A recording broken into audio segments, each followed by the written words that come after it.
So as Dr. Morgan shared, I'm Ruthi Hanchett. I am an adjunct professor here. I get to teach human trafficking, which is such a joy.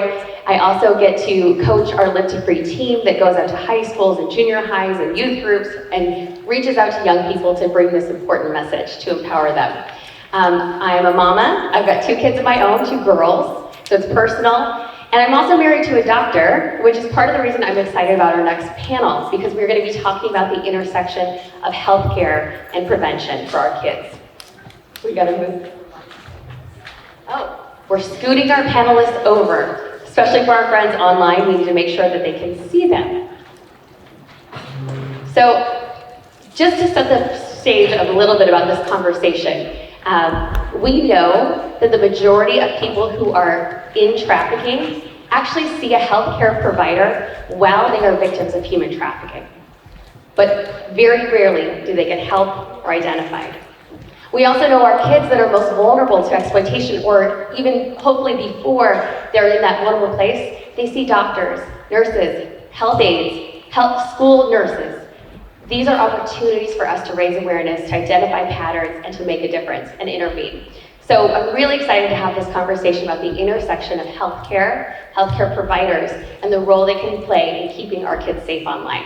So I'm going to introduce our 2 panelists, and then I'll let them speak. The first is going to be today, Dr. Kristen Hughes, who is a pediatrician in the Santa Barbara area. She completed her medical school and pediatric residency at Loma Linda University. She now serves at-risk and vulnerable youth through her practice of medicine in the Santa Barbara County clinics that are operated by the public health department there.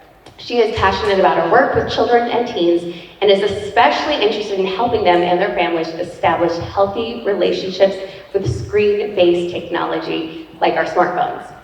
Dr. Hughes speaks and trains regularly on this topic with medical professionals as well as community members, and now she's actually leading a pediatric residency community project aimed at educating youth about healthy and safe screen use. She is also the co-founder of a nonprofit organization called TechWise Santa Barbara, which is a coalition of medical and mental health providers working to support families with screen-based technology. But she will say that her greatest joy is being a wife to Rob and a mother of 2 children. And I know she draws a lot of her experience from being a mom.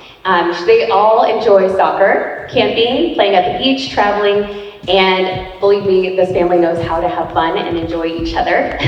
Kristen has been a friend of mine for the last 20 years. I know her to be a generous friend, a great mom, and a passionate advocate for kids. And then after Kristen shares, we're going to hear from our nurse, Lisa Mordrak. And Lisa has been an acute care nurse for 23 years, working in pediatric acute care hospitals around the US and in Puerto Rico. Lisa began her journey in the anti-trafficking efforts in 2014 after meeting a survivor in our community. That meeting inspired her to expand her work to become an expert on this intersection of healthcare and human trafficking, both labor and sexual exploitation, for inpatient pediatric hospitals.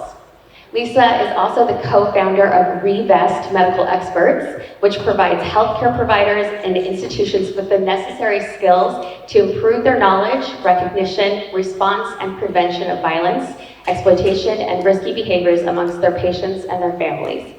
Lisa is also the co-chair of the Orange County Human Trafficking Task Force Healthcare Subcommittee here in Orange County. And Lisa believes that healthcare providers, especially nurses, are uniquely positioned at the front lines of patient care to identify, advocate, and improve healthcare outcomes for at-risk individuals and for those who are being trafficked. So I'm going to have Dr. Hughes share with us first. Remember, you have Slido. You can ask questions on there even as they're sharing, so that those will be available at the end of their talks. So let's welcome our healthcare leaders. Thank you, Ruth.